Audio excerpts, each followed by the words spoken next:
zakon o prijaviteljima korupcije na nivou zaštite, nakon toga se više nije razmatralo.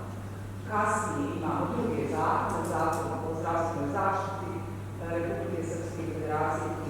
Prema podacima Transparency Internationala i indeksu percepcije korupcije, zdravstvo u Bosni i Hercegovini je jedno od najkorumpiranijih oblasti, a s druge strane u razgovoru sa predstavnicima pravosuđa i tužilaštva širom Bosne i Hercegovine imamo informaciju da je 0 prijavljenih slučajeva korupcije u zdravstvu.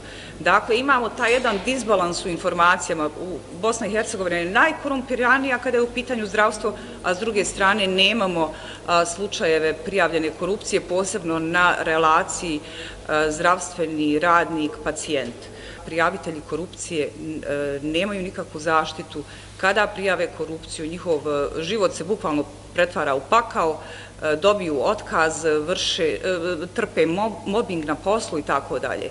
Tako da građani nijednog trenutka nisu motivisani da prijave korupciju u zdravstvu i jako se plašimo da će na ovaj način ne samo zdravstvo izgubiti kredibilitet, izgubiti svoje pacijente, već također riječ je o vrlo problematičnom načinu rada pravosuđa. Poslije ovoga kao zdravstveni radnik koja svašta vidim i doživljavam i kao pacijent, ali i kao zdravstveni radnik, ne mogu da gledam diskriminaciju pacijenata i šta se sve radi, evo danas upoznati ste i vi šta se sve dešava u zdravstvu.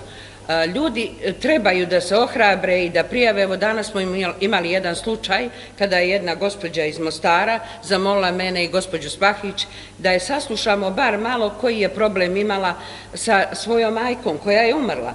Vidite, ljudski život, lako je danas poderati jedan papir, pa kažete pogriješio je, ali kada su ljudski životi u pitanju, onda te greške se ne mogu praštati.